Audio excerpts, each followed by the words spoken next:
예수님께서 인을 떼는데 이리 오라 라고 네 생물 중에 네 생물이 천사거든. 천사가 부르니까 달려나오는데 신말탄자가 나와요. 신말탄자가 누구냐라고 얘기를 할 때 이제 그 탄자의 머리에 보니까 면류관을 썼다라고 말을 하고 있습니다. 그리고 활을 가졌다라고 말씀을 하고 있습니다. 그리고 이기고 이기려 하더라라고 말씀을 합니다.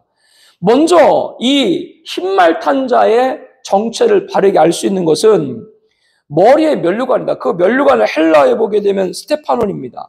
스테파논은 스테반 집사님, 순교자가 받는 겁니다. 그러므로 흰말은 일단 순교자입니다. 이 흰말을 갖다가 적그리스도로 보는 분들도 많으시거든요. 흰말을 적그리스도로 보는 분들은 왜 그렇게 주장하느냐? 6장부터 종말이 시작되기 때문에 환란의 시작은 뭐예요? 적그리스도 등장이기 때문에 이 흰말이 적그리스도다. 그렇게 이제 말씀하시는 분들이 계신데 무엇을 여기서 여러분 염두에 두냐면 우리가 창세기부터 거슬러 올라갈 때요. 창세기는 누구의 얘기죠? 아브라함과 믿음의 족장의 얘기고 출애굽기는 사실상 모세의 얘기죠. 그러니까 여기서 뭘 알아야 되냐면 하나님은 어느 시대건 자기 백성을 구원하는 게 첫 번째인데 그 백성을 구원하기 위해서 먼저 행하시는 일보다 주의 종을 먼저 세우는 일이라고 하는 것이죠. 그렇기 때문에 이것은 종말 시대도 마찬가지입니다. 종말 시대도 하나님께서 주의 종을 먼저 세우고 종말 시대까지 자기 백성을 구원하는 일을 그를 통해서 이루시는 줄 믿습니다. 구속사적 관점으로 봤을 때 흰말들을 뭐요?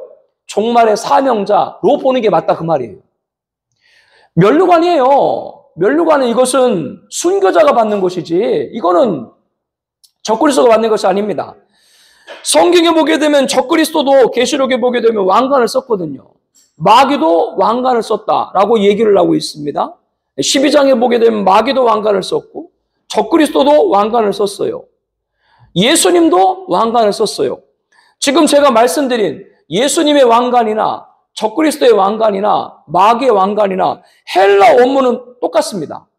그것은 적그리스도는 세상의 왕이고 마귀도 세상의 왕이기 때문에 왕으로 통칭할 때 똑같이 왕관에 예수님도 만왕 왕이기 때문에 쓴 것이지 같다라는 것이 아니고요. 왕관, 그 관을 썼다는 게 똑같다. 그러니까 적그리스도가 쓴 거는 뭐요? 왕관을 쓴 거지 면류관 쓴 게 아니에요. 네. 분명히 이렇게 다르다. 그 이유는 뭐라 그랬어요? 하나님께서 마지막 시대에 7년 환란이 들어서도 자기 백성을 구원하기 위해서 누구를 먼저 세운다? 종말의 사명자를 먼저 세운다라고 하는 겁니다. 자, 여기서 7장으로 좀 넘어가겠습니다. 왜냐하면 자, 6장은 본경의 시작이죠. 첫 번째 뜯었고 7장은 사경의 시작입니다. 자, 여기서 목사님들 집중을 잘 하셔야 됩니다. 여기서 잘못하면 이단에 빠져요. 7장에 보게 되면은 여러분들 갖고 계신 교재에 있죠? 몇 페이지를 참조해서 보시면 되냐면요. 그 95쪽 있죠? 95쪽을 참조해서 보시면 되겠습니다. 가장 요한계시록에 논란이 되고 있는 14만 4천이 등장합니다. 7장 1절부터 8절까지 14만 4천이 등장을 하고 있거든요. 14만 4천이 누구냐? 이걸 어떻게 해석하에 따라서 계시록 전체 해석의 좌우가 된다라고 해도 과언이 아닙니다. 먼저 가장 많이 이 14만 4천이 육적, 오늘날 이스라엘 있죠. 오늘날 이스라엘의 마지막 추수를 담당할 그런 종들이다. 유대인. 이것은 세대주의에서 주장하고 있는 겁니다. 어제도 말씀드렸던 것처럼 세대주의는 7년 환란을 인정하는데 그들은 7년 환란 전에 교회가 휴거된다라고 얘기를 하죠. 그리고 이 지상에는 유대인의 환란이 시작된다. 그 유대인의 환란이 시작될 때 7년 환란 동안 그때 유대인을 구원할 그 사명자가 바로 이 14만 4천 이렇게 세대주는 얘기를 해요. 그러니까 세대주는 사실상 계시록을 유대인한테 준 계시로 봐요. 그렇기 때문에 오류가 있는 겁니다. 계시록은 교회 시대에 준 계시인 것이죠. 왜냐하면 똑같은 신약의 성경이니까요. 그렇게 주장하는 이유는 다른 것이 아니라 12지파가 등장하죠. 12지파가 등장하기 때문에 그 12지파가 바로 현대 이스라엘, 그 유대인들을 구원할 그런 종말의 사명자다. 이렇게 연기를 하는데, 근데 그 12지파를 우리가 잘 분석을 해보게 되면요, 차이가 있습니다.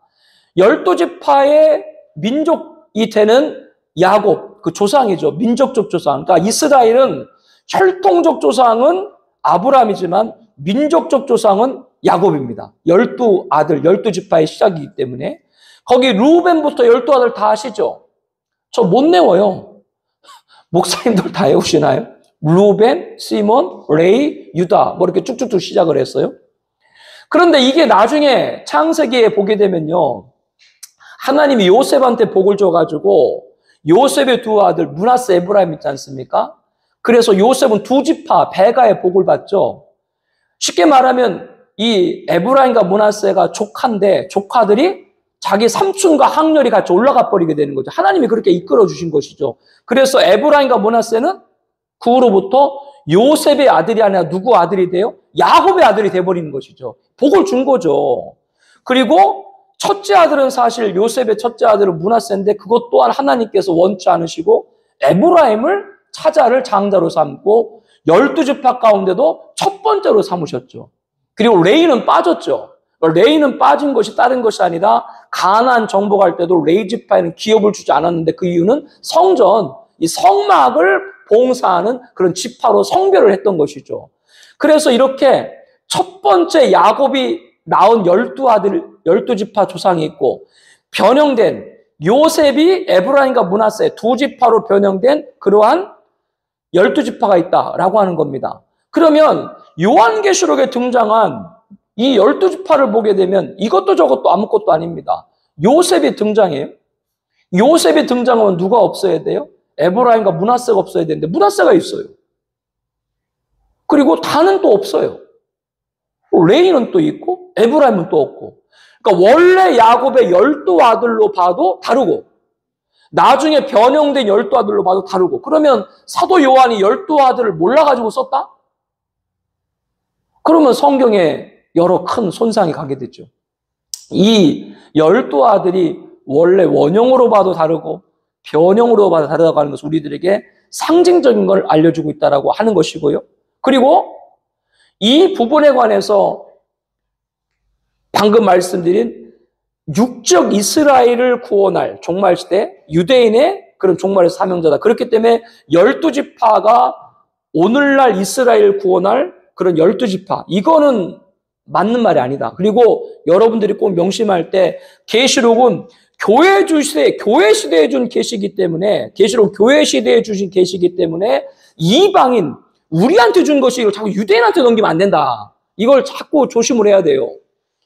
그렇기 때문에 유대인의 종말의 사명자라는 가능성은 근거는 약하고요. 또 하나 14만 4천을 가장 많이 보편적으로 한국서 받아들이는 것이 모든 믿는 성도들이다.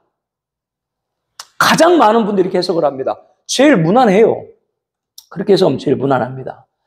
그렇게 해석하는 것 가운데 하나가 뭐 구약의 12지파, 신약의 뭐 12사도 이렇게 해서 뭐 14만 4천이다. 뭐 이렇게 얘기를 합니다. 또 뭐 신천지 이만희 같은 경우는 예전에 과천본부 있을 때 14만 4천이 자기들의 구원의 총수다. 이단들이 많이 악용을 합니다. 자기들만이 구원이다. 14만 4천 합니다. 그런데 모든 성도의 그러한 상징이다 말하는 것은 14장을 봐야 됩니다. 14만 4천에 관해서 딱 두 군데, 요한계시록 7장과 14장 딱 두 군데 기록되어 있습니다. 그리고 14장에 보게 되면 14만 4천의 자격이 나와요. 자격이 나오는데 거짓말이 없어요. 흠이 없어요. 여자와 더럽히지 않았어요. 우리가 생각을 할 때요, 우리가 섬기는 교회 성도들이 예수님 믿고 구원받았는데 자격을 얘기할 때, 구원의 자격을 얘기할 때 거짓말이 없고 흠이 없고 여자와 더불어 음행하지 않고, 이것은 영적인 것을 말하는 것이죠. 어린 양 인도하면 어디든 따라가지고, 이걸 자격으로 올 때 우리가 섬기는 교회 성도님 가운데 구원받을 사람 몇 사람 될까요? 그게 자격이라면. 우리들이 다 아는 것처럼 구원이라고 하는 것은 에베소 말씀처럼 하나님의 선물인 줄로 믿습니다. 사람의 행위로 자랑하지 못하게 합니다. 구원이라는 건 예수님 믿고 그것으로 구원받는 것이죠. 다른 구원받는데 무슨 행위가 필요한가요? 이건 전체 하나님의 은혜고 선물이죠. 그래서 14장에 보게 되면 14만 4천 자격이 나오는데요. 이거를 모든 성도들의 상징을 본다는 건 무리가 있습니다. 14장을 안 보기 때문에 그 얘기를 해요. 두 번째, 14만 4천을 모든 성도들의 총수로 보는 것 가운데 하나는 이 7장에 보게 되면요. 7장 1절부터 8절까지 14만 4천을 나오고 9절에 보게 되면 흰 옷 입은 큰 무리가 나와요. 하얀 옷 입은 많은 무리가 나오는데 각 나라와 족속과 백성과 방언서 나온다. 그렇기 때문에 14만 4천이 흰 옷 입은 큰 무리다. 이거와 연결을 해가지고 모든 구원받은 성도 이렇게 주장하시는 분들 계신데 그거는 앞에 있는 성경을 좀 봐야 됩니다. 무슨 말씀이냐면요. 14만 4천이 택함 받은 것과 흰 옷 입은 큰 무리가 나오는 출처가 다릅니다. 14만 4천은 이스라엘, 우리 하나님의 종들, 이스라엘 각 지파.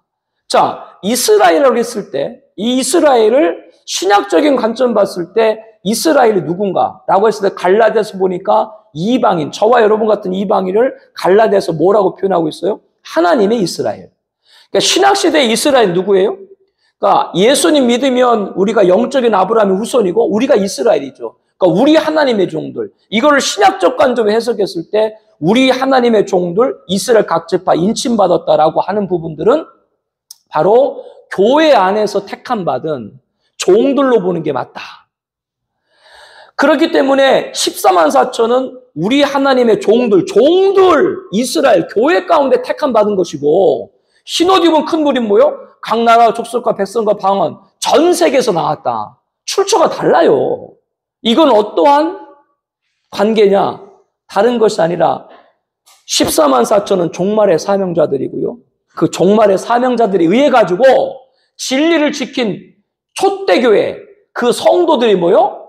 전 세계 각 나라 족속과 백성 나오는 신무리라고 하는 거예요. 흰 옷 입은 큰 무리. 이게 이렇게 연결되는 것이고 어떤 분들은 그 14만 4천을 택할 때 천사가 인을 치거든요. 인쳤기 때문에 그 인이 구원의 인이다라고 말씀하는 분들 계신데 그러나 성경에 보게 되면 에베소에 구원받은 걸 성령에 인쳤다라고 말씀을 하죠. 성령에 인쳤다. 예수님도 요한복음 6장에 보면 인쳤다고 그러고 예수님이 인천받았는데 뭐 예수님이 구원받으려고 인침받았나요? 사명자인이죠. 그러니까 인쳤다라고 하는 부분을 구원의 인으로만 국한하지 말아라. 사명자인도 있다라고 하는 겁니다. 그러므로 14만 4천은 뭐예요? 종말의 사명자입니다. 바로 본경 첫 번째인의 신말탄자가 누구예요? 그자의 신말탄자의 설명을 삽경은 설명을 하고 그랬죠. 그 설명을 어디에서? 바로 7장에서 삽경 설명해 주는 겁니다. 교회 가운데 하나님의 종들을 택했다. 이들이 14만 4천이다라고 하는 겁니다. 여기서 이제 하나 궁금한 것이 그렇다면 14만 4천이 정말로 숫자 그대로냐? 아니면 14만 4천이 상징이냐? 이거에 관해서는 저도 연구 중입니다. 그러나 14만 4천을 실제적 숫자로 봐도 무리가 아닙니다. 왜냐하면 이들은 종말의 사명자로 말씀을 했죠. 종말의 사명자들인데 왜 종말의 사명자가 14만 4천밖에 없겠어요? 우리나라만 해도 성도님들이 여기를 목사로만 대입하면 안 됩니다. 성경에 지금의 교직 제도 안에 목사만이 주의 종인가요? 성경 안에? 그렇지 않죠. 교직 제도라는 건 중세시대 이후에 교회를 더 질서 있게 하기 위해서 만든 게 교직 제도지. 어디 교육 제도가 그 성경입니까? 내가 남정과 여정에 부어주리니 그 남정과 여정 부어준다는 것이 성령 부어준다고 하는 것이 그 남정과 여정이 뭐 목사만 말하는가요? 목사 중에도 사명자가 있고 성도님 사명자가 있는 것이죠. 그런데 14만 4천만이 사명자가 아니죠. 그럴 수가 없죠. 얼마나 많은 주의 종들이 있는데 14만 4천은 순교자입니다. 신말탄자 머리에 뭐가 섰다고요? 면류관을 썼다. 그러니까 종말의 많은 사명자 가운데 14만 4천을 뭘로 봐야 된다? 순교자다. 하나님은 지난 역사 가운데 많은 주의 종들을 통해서 일하시는 특별히 뭐요? 순교자를 통해서 일을 하신 거예요. 자기를 맡기신 거예요. 그렇기 때문에 그렇게 볼 때 14만 4천을 실제 수로 봐도 무리 아니다라고 하는 것이죠. 이따 다섯 번째 인을 공부할 때 말씀하겠지만 다섯 번째 인을 뛸 때 순교자가 나오거든요. 하나님 앞에 호소를 해요. 우리 핏값을 빨리 갚아달라고. 그러니까 하나님 뭐라고 그러시냐면 잠시 기다려. 니네 동무들이 순교자의 동무는 뭐예요? 순교자. 그러니까 하나님이 정한 순교자의 피가 있는 거죠. 이것은 뭐냐? 지금 교회 시대죠. 교회 시대에도 예수 이름과 하나님 말씀으로 순교당하신 분들이 계시죠. 교회 시대의 순교자, 그리고 뭐요? 종말 시대의 전산년만의 순교, 이들이 채워져야 될 순교자입니다. 그때 채워지고 누가 오시는 거예요? 예수님 재림하시는 거죠. 채워져야 될 순교자, 정말 그들이 바로 14만 4천이다라고 하는 겁니다. 이 부분들을 삽경에서 본경 첫 번째는 신말탄자를 이렇게 설명하고 있다라고 하는 겁니다. 자, 좀 더 이 부분에 관해서 말씀을 드리겠습니다. 이사야 42장 2절, 3절로 제가 기록을 하고 있는데요. 보라, 장차 한왕. 이것은 예수님의 재림을 말씀하는 거거든요. 그러니까 구약 성경을 목사님들께서 보실 때 구약 성경에 초림의 예수님의 예언, 그것뿐만 아니라 구약에는 이미 재림의 예수님까지 예언되어 있다라고 하는 겁니다. 보라, 장차 한왕. 그게 왜 재림 예수님입니까? 보라, 장차 한왕이 공의로 다스릴 것이다. 지난 6천년 인가 역사 가운데 공의로 세상을 다스릴 왕이 있나요? 많은 사람들이 저 사람이 대통령이 되고 저 사람이 왕이 되고 저 사람이 총리가 되면 정말로 이 세상을 평화롭게 할 것이다. 이렇게 기대를 하고 선출해봤지만 그래도 공의로운 세상이 어디가 있었나요? 지난 6천 역사 가운데. 그럼 앞으로도 그런 세상이 있나요? 그런 세상이 있을 수가 없죠. 인간은 인간일 뿐인데요. 옛날에 모 정당의 대통령 후보가 연설할 때 이 성경을 인용했죠. 공의가 강같이 흐르고 정의가 들꽃처럼 피어오르고 통일의 무지개가 피어오르고 그런 세상을 성경을 인용한 거죠. 그럼 그분이 대통령에서 뭐 그런 세상이 왔나요? 공의로 다스릴 것이다 라고 하는 건 누구밖에 없는 거예요? 그거는 재림의 만왕의 예수님이죠. 예. 이사야 구약의 많은 부분이 재림의 예수님과 그분이 통치할 세상을 기록을 하고 있는 겁니다. 말일에 여호와의 산에 올라가자. 칼을 쳐서 보습을 만들고 창을 쳐서 낫을 만들고 다시는 전쟁 연습이 없는 나라. 여호와 물이 여호와라는 지식이 물이 바다를 덮음까지 가득한 그 세상이 도대체 어떤 세상이냐고요. 어린 양이 사자들과 뛰어놀고 아이들이 독사로 손 넣어도 물지 않고 나무를 심어도 집을 져도 상실하지 않고 빼앗아가는 사람, 그 세상이 어떤 세상이냐. 뭐 천국을 뭐 그렇게 표현할 이유가 있나요? 유대인들한테 준 뭐예요? 천년왕국. 그들은 메시아 왕국이라 보죠. 그거 계시죠. 거기에서 예수님 다시 오셔서 재림의 심판하시고 천년왕국을 조성하시고 거기서 통치하신다. 그런데 거기서 말씀해요. 보라, 장차 한왕이 와서 공의로 통치할 것인데 방백들이 정의로 다스릴 것이다. 방백은 지도자거든요. 우리가 생각할 때 예수님이 재림하셔가지고 만왕의 왕으로 통치하시는데요. 예수님이 뭐 일일이 무슨 거 하나하나를 다 통치하겠어요? 예수님 아래에 지도자들이 있겠어요? 구약에는 그거를 방백이라고 나와 있고 신약 계시록에는 왕권자라고 나와 있습니다. 그러면 이 방백이 누군가라고 하는 것이죠. 성경에 보게 되면 예수님께서 제자들 있죠. 그 제자들이 이제 베드로가 대표적으로 얘기했죠. 우리가 이렇게 다 모든 걸 버리고 그물도 버리고 배도 버리고 요한과 야고보는 아버지도 버리고 다 버리고 주님을 따랐는데 우리는 다 버렸는데 주님 우리한테 뭐 주시렵니까? 라고 얘기를 하니까 예수님이 나와 복음을 위해서 전토도 버리고 아버지도 버리고 뭐도 버리면 내세에서 영생 받지 않을 자가 없고 현세에서도 뭐라고 그랬냐면은 100배를 받을 거다. 그렇게 얘기하고 뭐라고 제자들 얘기했냐면 너희들이 나중에 12 보좌에 앉아서 12지파를 다스릴 것이다. 그 12 보좌가 뭔가라고 하는 것이죠. 보좌가 등장하는데 성경에는 먼저 첫 번째는 어느 보좌예요? 첫 번째는 하늘 보좌, 하나님 계신 보좌가 있고요. 계시록 24장에 보게 되면은 하나님 말씀과 예수 이름 때문에 목뱀을 당한 순교자들의 보좌가 있다라고 하는 것이죠. 12제자들은 다 무엇으로 마지막을 영광 올려드렸어요? 순교로. 순교자들인 거죠. 다. 순교자에게는 하나님께서 뭐요? 보좌가 있다라고 말씀을 하고 있습니다. 성경에. 보좌는 뭐요? 심판, 다스리는 권세죠. 이거를 구약으로 넘어가면 아까 말씀드린 보라, 장차 한왕이 와서 공의로 다스릴 것이고 방백들이 정의로. 바로 그 방백들이 바로 그 순교자와 연결되는 겁니다. 그들이 바로 뭐예요? 14만 4천. 신말탄자, 멸류관입니다. 성경을 보게 되면요, 하나님이 주의 종을 통해서 일하시는데 그 주의 종 가운데 누구에게? 순교자에게 하나님. 조금 더 이 말씀을 가서요. 자, 7장에서 14만 4천을 택했어요. 마지막 종말 시대에 주의 종을 택했어요. 그런데 그 후로 아무 언급이 없어요. 14만 4천이요. 근데 갑자기 아무 언급이 없다가 11장에 보면 두 증인이 나온다고 하는 것이죠. 그런데 그 11장 두 증인이 나오고 두 증인이 나오기 전에 10장에 보게 되면은 힘센 천사가 등장을 해서 작은 두루마리를 갖고 받아 먹으라. 그 요한에게 받아 먹으라. 이렇게 얘기를 하거든요. 근데 요한한테 받아 먹으라라고 얘기했는데 요한이 누군가? 항상 요한계시록은 1장 1절을 봐야 됩니다. 1장 1절에 보니까 예수 그리스도의 계시라. 이건 하나님이 그 종들에게 주시려고. 하나님께서 계시를 누구한테 주려고? 우리 종들에게 주려고. 누구를 통해서? 천사를 통해서 사도 요한에게 대필하게 한 거다. 이것을 연결할 때 10장에 힘센 천사가 나와서 작은 두루마리를 갖다 먹으려 버리라. 그래서 요한이 거기에 등장하지만 그 요한은 누구예요? 종들이죠. 이것이 너 먹으면 입에서 달 건데 배에서 쓸 거야.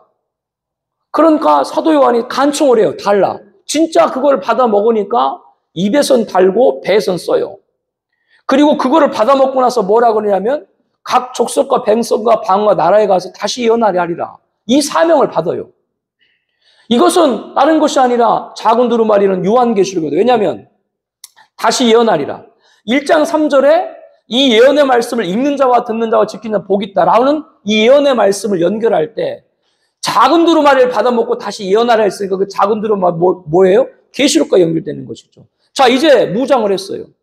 즉 거기 요한이 받아먹은 거 누가 받아먹은 거예요? 14만 4천이 받아먹었다. 그러니까 17장에서는 14만 택함 받고 10장에서는 작은 두루마리 계시록을 받아먹고 무장을 하고 11장에 가보니까 갑자기 두 증인이 등장하는데 그 말씀과 연결해 보기엔 11장 3절에 1260일 동안 굵은 베옷을 입고 1260일 동안 예언 사역을 감당하리라.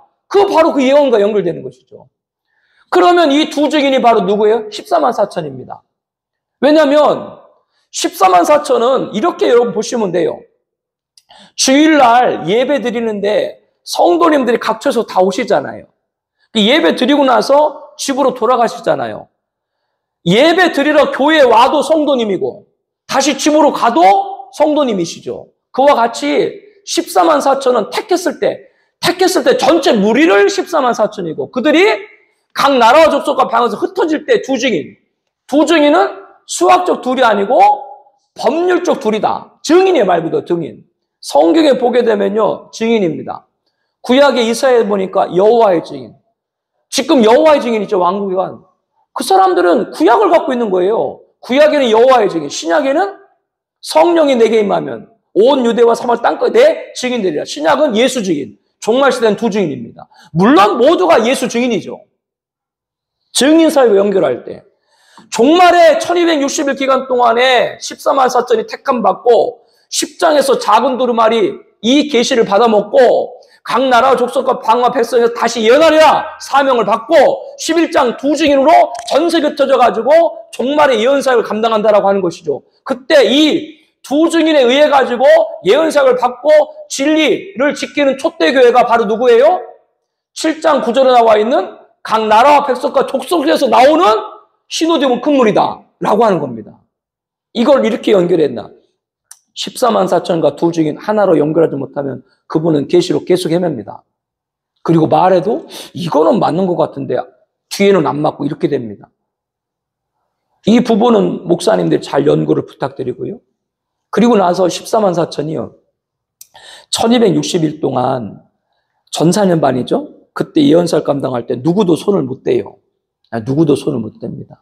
누구를 생각하시면 되냐면 엘리야. 그래서 원수들이 오면 불로 소멸할 거다. 아하방이 보냈잖아요. 엘리야 군대. 그 군대 어떻게 했어요? 다 불로 소멸했지. 그래서 여러분에게 어제 말씀드릴 때 예수님의 초림을 예비했던 세례 요한은 무슨 심령과 능력을 누구와 같은 엘리야와의 심령과 능력을 가진 그것이 바로 세례요한이다. 그런데 말라기에 보게 되면 4장 5절에 보라 여호와의 크고 두려운 날에 엘리야를 보내리라. 그 엘리야를 초림에 예수를 예비한 세례요한만 아니라 보라 크고 두려운 날이라고 하는 것은 종말 시대에도, 즉 다시 오실 재림 예수님에게를 예비할 주의 종도 있다. 그들이 바로 뭐예요? 14만 4천 두 증인이기 때문에 그들에게 권세를 줘요. 11장에 보게 되면 아무도 손 못 대요. 어느 기간 동안은? 전사년 동안요. 원수를 와도 다 그런 능력을 주시는 것이죠. 계시록 13장에 보게 되면은 짐승 적그리스도, 그 짐승을 경배하게 하는 거짓 선지자, 그들에게도 마귀가 권세를 줘요. 불을 내려요. 이게 너무 과장이다. 그렇지 않죠. 예수님께서 뭐라고 말씀했어요? 거짓 선자가 일어나가지고 기적을 보이면 특히 누구요? 택한 자를 미혹하. 이 말씀을 잘 봐야 돼요. 교회를 미혹한다. 그러니까 여기저기서 이단과 이교들이 뭐 각가지 술수가 있겠지만 여러 가지 사람 미혹을 하죠.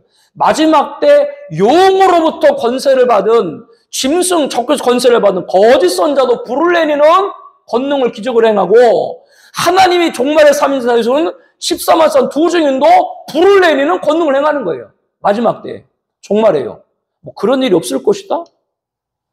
갈멜산에서 엘리야가 기도했을 때 불이 내렸어요, 안 내렸어요?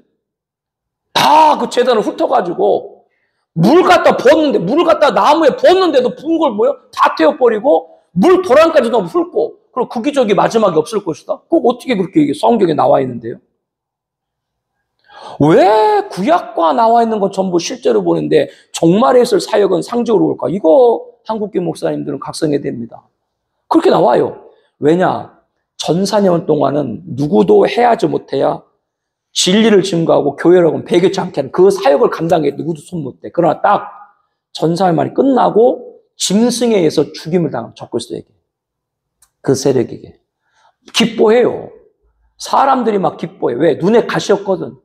바른 말 하니까 안 좋아했거든요. 막 그래서 예물을 걷어가지고 적그리스도한테 막 바쳐요. 잘 죽였다고. 14만 4천 두 증인을. 그런데 하나님은 그냥 내버려두지 않지요. 3일 반 후에 그가 하늘로 이끌림, 부활한다라 이게입니다. 자, 여기서 이제 잘 보셔야 됩니다. 무천년에서는 그 두 증인도 상징으로 보고, 그 짐승 죽임도 그냥 교회의 고난으로 보고, 부활 승천도 교회가 그냥 승리하는 거다, 이렇게 대략 상징 넘겨버립니다. 자, 그러나 분명히 성경에는 부활이라고 말씀하고 있습니다. 왜냐? 14장에 보게 되면 아까 14만 4천 자격이 나온다 그랬죠. 그 자격 가운데 보게 되면 사람 가운데 속량함 받은 첫 번째 익은 열매. 우리가 고린도전서 15장에 있는 말씀처럼 부활의 첫 열매는 예수님이시죠. 2000년 전. 그 후로 아무도 부활하지 않았죠. 그러니까 부활의 첫 열매가 예수님인 건 분명한 것이고, 이 14만 4천 두 증인에 관해서는 뭐라고 말씀하고 있냐면 사람 가운데 속량, 그 속량을 로마서 8장에도 보게 되는 속량의 부활입니다. 원어로 봐도 부활입니다. 그들이 부활한다. 그러니까 그들은 종말 시대에 전사년반 예언사를 감당하고 나서 짐승, 적그 죽임을 당하고 3일 반 후에 부활한다라고 얘기합니다. 그래서 14장 있죠. 14장에 보게 되면 14만 4천이 시온산에 서요. 천상이거든요. 왜 갑자기 14만 4천이 7장에 등장했다가 14장에 시온산에 쓰는가? 그게 다른 것이 아니라 11장에 두 증인이 전사년반 산 예언사를 감당하고 짐승에게 죽임당하고 3일 반에 부활 승천해서 어디예요? 14장 시온산에 서 있는 거죠. 정리를 하면요. 7장에서는 택함 받은 무리 전체가 14만 4천. 11장에 흩어졌어요.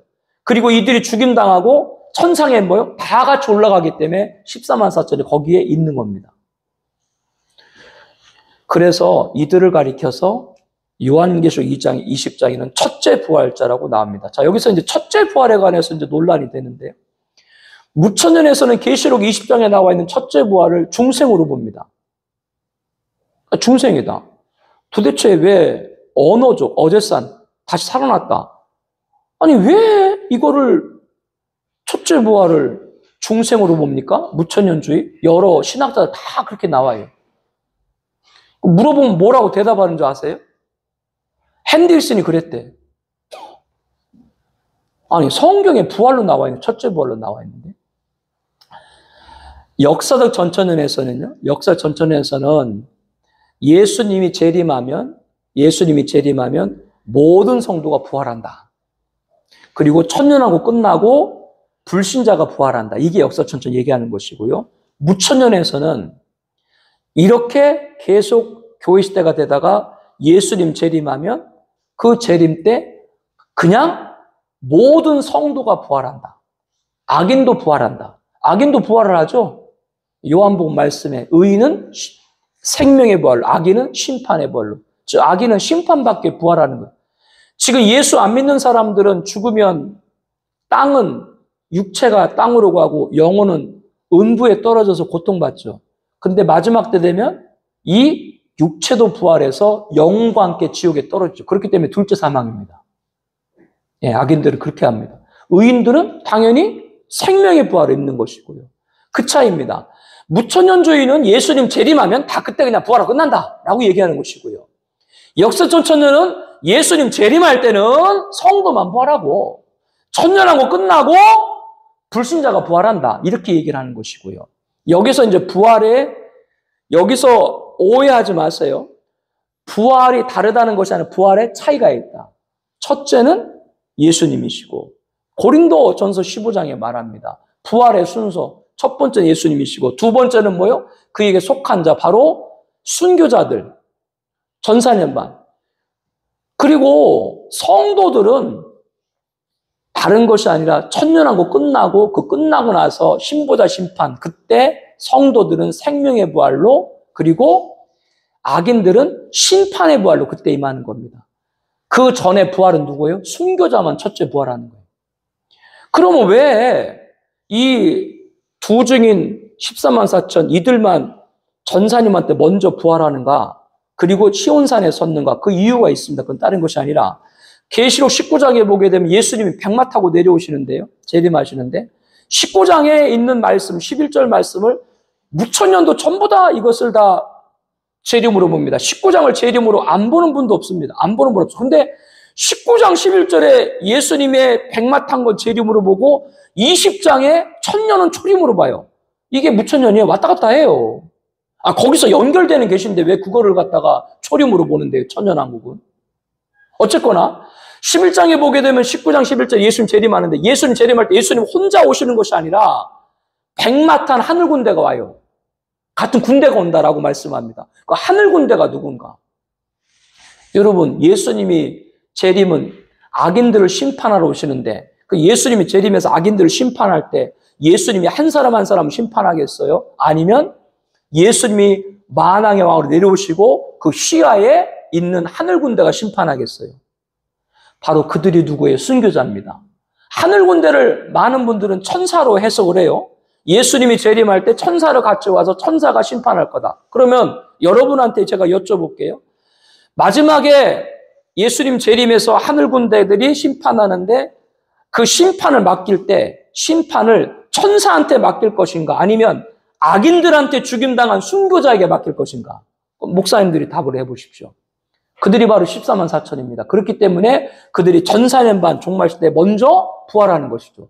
천상에 있다가 14장에 보니까요. 예수님 재림할 때 하늘 군대로 내려온다. 그래서 본경의 첫 장, 6장 첫 번째니 무슨 말 탄 자? 신말 탄 자. 그 신말 탄 자가 바로 뭐예요? 19장에 나와 있는 하늘 군대와 그들도 백마 타고 오니까 여기와 연결되는 거예요. 계시록에 보게 되면은 본경의 첫 번째가 6장인데 첫 번째는 흰말 탄 자, 종말의 사명자, 마지막 때 자기 백성 구원하기 위해서. 이들에 관한 설명을 사병의 첫 번째 7장에 해주고 있는데 14만 4천이다. 그들이 바로 11장에 뭐요? 두 증인이고 이들이 바로 사람 가운데 속량을 받은 첫 번째 부활자인 것이고 이들이 예수님 재림할 때 하늘 군대로 내려오는 것이고 천년왕국에 예수님이 만왕을 통칠 때 그때 왕권자로 하는 것이고 신보자 심판에서요. 계시록 20장에 보게 되면 그들이 보호자에 앉아 심판하는 권세를 받았다. 예수님도 12제자에게 뭐라고 했어요? 12보호자에 앉아서 12지파를 심판, 그 심판이 뭐겠어요? 다른 것이 아니라 신보자 심판 때 가운데에는 누가 앉아 계세요? 예수님이, 하나님이 좌정 계시고 그 좌우로 보호자 앉은 누가? 순교자들이 악인들을 심판하는 권세를 갖는 것이죠. 이 얘기를 하게 되면 어떤 분들은 순교자에게 너무나 특권을 주는 게 아니냐라고 얘기하는데, 지난 2000년 교회사 가운데 하나님이 누구를 통해서 일하셨습니까? 매주일 교회 나오는 것도 귀하죠. 매주일 교회 나오는 것도 귀한데, 그러나 사도 바울같이 참수를 당하면서까지도 주님의 일을 한 순교자와 한 주 한 주 겨우겨우 어쩔 수 없이 참 힘들게 교회 나온 일반 분들과 상급이 같다? 그건 하나님의 공의가 아니죠. 어떻게 하나님의 공의입니까? 예수님도 십자가에 죽으셨고, 그러므로 온 인류의 구원을 주셨고, 그 주님을 따른 제자들도 순교함으로 한국교회 거룩한 부흥을 이룬 줄로 믿습니다. 순교가 없는 교회가 어디가 있어요?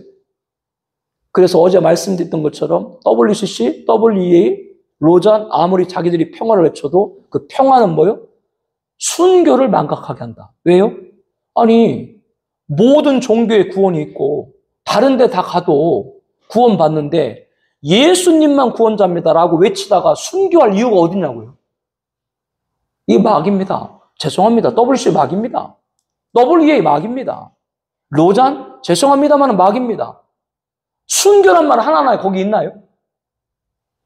순교 없는 교회가 어디 있습니까? 순교자들입니다.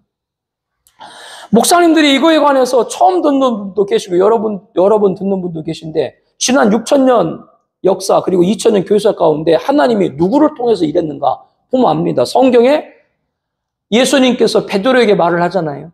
자, 어떻게 이렇게 부활한 예수님 잡힐 때도 도망가고 뭐하고 도망가더니 부활해서 보여줬는데도 또 디베라로 가, 바다로. 물고기에 또 가. 그런데 참 예수님도 또 따라가. 하셔가지고 조반까지 준비를 하셔요. 네가 나를 사랑하냐 다 하시잖아요. 내 양을 나중에 치라. 그리고 네가 젊어서는 네 맘대로 갔지만 띠띠고 네 맘대로 나중에는 너 그렇게 그게 순교. 너 그를 통해서 하나님께 영광을 올릴 것이다. 그것은 바로 베드로가 뭘 예언하신 거예요? 하나님 예수님이? 순교죠. 베드로를 유시한 모든 제자들은 다 순교를 당했습니다. 그들에게 12부자께서 심판의 권세를 주겠다. 순교자들에게. 이게 어떻게 과장된 해석입니까? 어느 시대건 순교자 통해서 일하지 하나님이 누굴 통해서 일합니까? 그러므로 오늘 우리들은 내가 순교자가 되고 싶어 될 수는 없지만 순교의 자리가 온다면 기꺼이 받는 저와 여러분 되될 줄 믿습니다. 근데 한국교회 순교 설교 없죠. 어제 말씀합니다만 천국 설교 없고 재림 설교 없고 순교 설교 없습니다. 성도들이 연약한 부분들을 상담하고 치유하는 거, 이거는 굉장히 교회에서 잘 지금 되고 있는데, 성경이 말하고 있는 것이 한 영혼을 전도하고 그리고 치유하고 회복하는 그게 전부인가? 아니면 한 영혼을 전도하고 주의 제자 삼고 순교의 길까지 가게 하는 게 성경인가? 이거는 목사님도 정하셔야죠. 그냥 뭐 위로받고 끝나고 뭐 그것도 귀하죠. 천국 일단 가게 되는 거니까요. 그러나 성경이 그게 전부인가? 주의 제자 나를 따르라. Follow me, 나를 따르라. 주님 따르는 길은 뭐예요? 순교죠. 이게 종말의 사명자입니다. 그렇기 때문에 전사념까지는 누구도 해하지 못하게 해요. 사명 감당할 때까지는. 그러나 끝나고 나서는 짐승한테 죽임을 당해요. 구경거리가 돼. 11장에 보면 전 세계가 막 즐거워해. 구경거리가 돼요. 왜? 자기들 눈에 가시가 없어졌으니까요. 하나님은 그렇게 순교자들 조롱거리 내버리지 않죠. 3일반 후에 부활승천을 올립니다. 그래서 사람 가운데, 이거 오해하지 마세요. 사람 가운데 처음 성령받다라고 14장에 딱 말합니다. 부활의 첫년면 누구? 예수님이고 그 이후 사람 가운데 첫 번째. 이것이 계시록 20장에 보니까 첫째 부활자 나온다. 근데 어떻게 첫째 부활자가 중생입니까? 그래서 중생으로 왜 해석하냐고 물어봤어요. 그분한테. 그 합신의 유명한 신학자 계세요. 이모모 모순구 교수. 이름 다 얘기했네. 물어봤어요. 그랬더니 성경에 첫째 부활이 다른 데가 없기 때문에 중생이래. 환장을 노리시죠. 환장을 노리시고. 그리고서는 거기에 보게 되면 첫째 부활 나오고 그 후로는 부활 나오거든. 그 이상 첫째 부활은 중생이고 그 후로는 그건 또 첫째 부활은 중생, 그 후로는 또 그거는 부활이래. 똑같이 헬라 원문의 에제산인데 첫째는 중생이고 그 후로는 그거는 또 부활이라는 거예요. 왜 이건 다르냐니까 아무 말도 못해요. 첫째 부활을 처음 들어봤겠죠. 성경에 여러 군데 계시가 되어 있습니다. 스가랴 14장에 보게 되면은 그가 강림하실 때 수많은 이들이 함께 온다. 스가랴서에 말씀을 하고 있습니다. 유다서에도 말씀하고 있습니다. 성경의 여러 군데에 보게 되면 예수님 재림할 때 함께 오는 하늘의 군대, 그들이 바로 순교자인 것을 연결하고 있습니다. 여러분들이 아까 제가 말씀할 때 하늘 군대가 내려온다. 예수님 재림할 때 그 하늘 군대가 순교자다. 그 순교자가 바로 자신들의 목숨을 빼앗은 악인들, 그 악인들을 심판하는 권세를 가졌다. 그리고 최종적으로 신보자 심판, 천년왕국 끝난 다음에 신보자 심판에서도 무슨 권세를 가져요? 심판하는 권세를 가졌다. 이게 어떻게 과장된 겁니까? 순교자에게 자기를 해한 악인들의 권세를 하나님이 주는데, 심판 권세를. 그날 우리는 보게 될 겁니다. 베드로를 위시한 수많은 제자들이 하늘의 군대로 내려올 걸 보게 될 겁니다. 그리고 그를 따른 제자들, 히브리서 12장 허다한, 구름에 둘러서 허다한 증인들, 그 허다한 증인들을 그냥 우리가 영적으로 모든 구원받은 성도 이렇게 볼 수도 있어요. 그 허다한 증인들을. 그러나 그거를 종말론적 입장으로 연결하면 그 허다한 증인을 하늘 군대로도 볼 수 있는 거예요. 그 말씀의 각도를 달리할 때요. 그 적용을 할 때 허다한 증인이 온다라고 하는 것이죠. 우리 앞에 믿음을 지켰던 선조들이 저 영광의 순교자의 하늘 군대로 내려오고 그들이 천년왕국에서 왕권자가 되는 것이죠. 예수님이 올 왕. 그래서 계시록에 보게 되면 천년왕국에 가서 이렇게 말씀하고 있습니다. 사랑하는 성, 성도의 진. 천년왕국도 뭐요? 사랑하는 성, 예수님 첫째 부활자가 살아가는 데가 있고 일반 성도가 사는 진이 있다라고 얘기합니다. 자, 여기서 이제 부활의 얘기가 나왔으니까 요거만 정리하고 좀 쉬겠습니다. 역사 천천년이 공격을 받는 이유 중에 하나는 예수님 재림할 때 성도들이 부활한다. 그리고 죄송합니다. 성도들이 변화된다. 이거 여기서 차이가 있어요. 변화는 뭐냐? 예수님 재림할 때 살아있는 성도들이 변화된다. 변화된다는 얘기는 살아있는 상태에서 이 몸이 썩지 않는 몸을 입는 거예요. 부활과 똑같아요. 근데 부활은 죽었다가 살아나는 게 부활이고, 변화는 살아있는 상태에서 이 썩지 않을 몸을 입는 것이죠. 그래서 그들이 이제 변화가 돼가지고 천년왕국 들어간다. 그 천년왕국 들어가서 자손을 낳는다라고 얘기를 합니다. 그러니까 무천년이 공격하는 거예요. 어떻게 변화된 사람이 아기를 낳냐. 이게 지금 가장 무천년에 공격받는 중에 하나입니다. 예수님 재림할 때 살아있는 성도도 있겠죠? 생존한 성도들, 우리가 있기를, 내가 되기를 소망하고 있는데 그때 성도들은 변화하는 게 아닙니다. 어디 성경에 변화가 나와 있나요? 데살로니가전서 4장에 나와 있는 말씀을 보게 되면 데살로니가 후서죠? 4장 16절에 보게 되면 공중에 끌려간다라고 얘기하고 있지 거기에 변화된다는 말 없어요. 사람들이 끌려간다를 그냥 변화로 말하지. 그거를 갖다가 연결을 고린도전서 15장 51절과 연결하거든요. 호련히 변화한다. 그런데 고린도전서 51장에 나와 있는 그 호련히 변화한다고 하는 것은 50장에 보면 하나님 나라, 천국 들어갈 때 혈과 육은 가져갈 수 없다. 그건 천국 들어갈 때 얘기지. 15장은요. 데살로니가후서 5장 16절에 나와 있는 예수님 재림할 때 공중 휴거는 절대로 변화된다는 말이 없어요.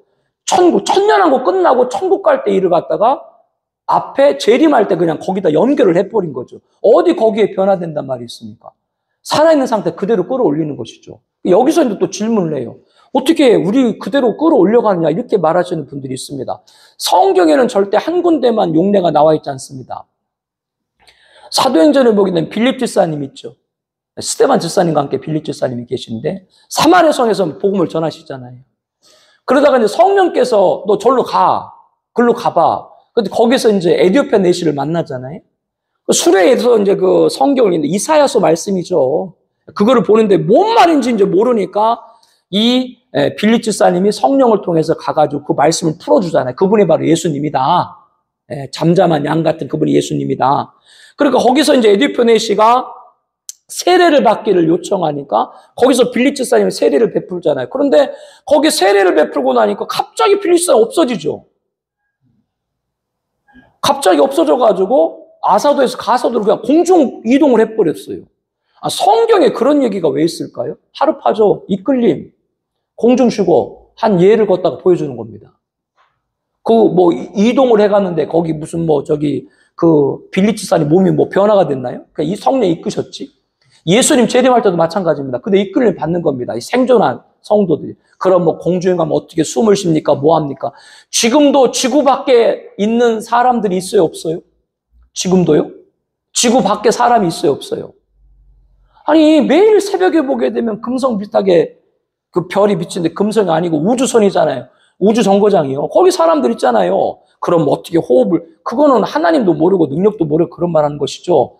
생존한 성도들이 그대로 올라가서 이 지구에는 불심판으로 최종 심판이 되어지고, 그리고 난 다음에 에덴에 우린 천년왕국이 조성이 돼. 거기에 그 생존한 성들이 그 땅에 살아가서 번성하는 겁니다. 하나님께서 아담에게 생육하고 번성한 땅에 충만하라고 했는데 그 이후에 생육하고 충만하고 땅에 번성한 적이 있었나요? 어떤 분들은 지난 6천 역사 가운데 인간들이 5대양 6대주에 가득 번성했지 않습니까? 그거는 성경을 말하는 게 아니죠. 하나님께서 아담에게 생육하고 번성하라고 했을 때는 범죄 이전에 그렇게 말했어요? 범죄 이후에 말했어요? 지금 이렇게 세상에 된 건 범죄 이후에 세상에 가득한 것이지, 하나님 원래 명령은 범죄 이전에 생육하고 번성하라. 그것이 바로 천년왕국입니다. 천년왕국에 들어가는 성도들은 아담과 같은 똑같은 몸을 입는 겁니다. 아담을 처음 하나님 만들었을 때 영생체인가요? 아니죠. 우리 똑같은 인간이죠. 이 몸이죠. 단 죄가 없었기 때문에 죽음이 없었던 것이죠. 그 모습 그대로 천년왕국을 아담의 죄로 이루지 못한 걸 예수님 재림에서 만왕을 통치 천년왕국에서 이루고, 거기서 성도들이 자손 낳고 번성을 하는 거예요. 천년은 영원한 나라가 아닙니다. 유한한 나라는 말 그대로 천년. 왜? 마귀가 잠겼거든요. 무적에게. 예수님 재림해가지고요, 적그리스도 짐승도 산채로 던지고 거짓 선자도 심판하고 짐승을 따르던 세상 인구가 세상 인구도 심판하는데 마귀는 그냥 놔둡니다. 무적에게 가둡니다. 무적이 어딘지 아시잖아요. 끝이 없는, 계속 떨어지는. 왜? 아직 마귀가 할 일 남았습니다. 언제 할 일이요? 천년이 끝나고 무적행 여니까 마귀가 나옵니다. 천년왕국에 들어가서 거기 있는 2세, 여기서 잘 들으셔야 돼요. 처음에 예수님 재림할 때 생존해서 종종 휴거되고 천년왕국에 들어간 성도들은 다 구원받은 성도들이죠. 그러나 그 사이에서 태어난 2세들, 그 2세들은 우리 장로교 말하면 택자가 있고 불택자가 있는 거예요. 즉 어느 시대건 하나님께서는 자기 백성을 구원하시는데 어느 시대건 마귀의 시험 없이 구원받는 사람은 아무도 없습니다. 그럼 이렇게 얘기를 해요. 아니, 천년왕국은 완전한 것이고 죄가 없고 흠이 없는 것인데 거기서 어떻게 2세들 가운데 마귀한테 유혹을 받는가? 이렇게 질문하시는 분이 있는데, 그러면 이렇게 답을 여러분에게 드릴게요. 아담이 왜 범죄했나요? 하나님 완전하게 만들었는데. 왜 범죄했나요, 아담이? 똑같습니다. 에덴 동산에, 천년왕국에서도. 2세들 가운데도 불택자는 마귀에게 유혹받아가지고 성경에 보니까 바다에 모래같이 많아요. 그래서 천년왕국 끝에 하늘에 불을 내려가지고 마귀에게 유혹받은 천년왕국의 2세들 가운데 곡과 마곡들을 불로 심판하시죠. 그리고 신보자 심판이 있고 거룩한 새 예루살렘이 있는 것이죠. 천년왕국은 유한한 나라인데 그 이유가 뭐라고요? 하나님이 원래 만드셨던 천지창 영광을 하나님 앞에 올려드리기 위해서. 그래서 고린도서 15장에 보게 되면 그 나라를 바치고 나서 이제 영원한 나라가 도래를 하는 것이죠. 하나님 원래 천지창 영광이 끝나고. 여기까지 지금 첫 번째인 흰말 탄자, 그 흰말 탄자가 누군가를 설명하면서 그들이 14만 4천이고 이들이 종말의 삶을 자고 그들이 누구다? 순교자고. 그러므로 저와 여러분들은 주의 종이라면 순교를 사모해야죠. 어제도 말씀드렸습니다. 한 분은 끝까지 신사참배 안에서 순교당했습니다. 그분 손에는 오직 예수밖에 없습니다. 한 분은 신사참배 앞에서 네 동료 풀어줄게, 신사참배. 그 말 듣고 신사참배하고 그분은 백수를 누리시고 많은 사람의 칭송을 받고 찬사를 받고 일생을 성자 청빈으로 칭송을 받고 손에 템플상을 들고 갔습니다. 주님이 뭘 기억할까? 손에 오직 예수 들은 사람을 주님이 받을까? 템플상을, 이건 너무 제가 진짜 건넜네요. 그걸 하나님 앞에 할 얘기는 진짜 건넜네요. 이 말씀을 드리는 의미는 아시죠? 우리들 앞에 순교 자리가 너의 가족, 너의 친구, 누가라고 있을지라도 우리는 주님 가신 길을 가야 될 줄로 믿습니다. 이게 종말의 사명자입니다. 이거 어긋나면 성도님들한테 그 얘기 하거든요. 여러분들이 앞으로 신앙생활 하는데 주일 예배 드리는 거, 그 예배 드리는 거, 그거 예배 드리는 것도 순교 정신 안 하면 예배도 못 드린다, 앞으로 시대는. 이 말 의미 목사님 다 아시죠? 어떤 의미인지요? 갈수록 예수님 뭐라 그랬어요? 내 이름으로 말미암아 집권자들이 회당과 옥에 끌어가리라. 코로나 때 정부가 교회 통제하죠. 거기 말씀 보면 회당과 옥이라고 하는 건 감옥이니까 정부고, 회당은 뭐요? 종교재판. 코로나 때 예배 드릴 때 세상만 교회를 비판해요. 예배 드린 교회를 교회도 교회가 비판해요. 회당. 예수님도 공회에서 심판받고, 그리고 빌라도 옥에 가서 거기서 처형다. 똑같습니다. 주의 제자들은. 그 길 똑같습니다. 앞으로 뭐요? 교회가 교회를, 목사가 목사를, 성도가 성도를. 너 한 번만 무릎 꿇어. 이게 사이런스라고 하냐고. 물론 천주교입니다만은 거기도 그 얘기 나오거든요. 그 마지막 순간에도 하나님은 침묵하는 거예요. 와서 선배가 오는 겁니다. 야, 나도 예수 한번 부인했으니까 그 예수님 얼굴 짓밟고 그냥 가. 그러면 다 편해. 그래서 예수님 짓밟고 자기가 그렇게 했기 때문에 자기의 성도들이 다 산 거예요. 자기가 배교를 했기 때문에. 그리고 그 사람 한 일이 그 나라에 선교사들 들어온 거 있죠. 그거 다 색출해가지고 선교사 색출해서 그 사람들 들어오지 못하게 선교사 핍박하는 일에 앞장서는 선교사가 돼요. 이게 배교죠. 우리 앞에 이런 일 없을까? 앞으로 이것은 이 모든 말씀의 계시록의 첫 번째 계시의 말씀 뭐예요? 종말의 사명자입니다. 너희들 이 순교에 가고 갖지 않으면 사명 감당은, 이게 이 배교 시대에 주시는 마지막 사명자의 말씀인 것이죠. 여러분에게 은혜와 도전이 됐길 바랍니다.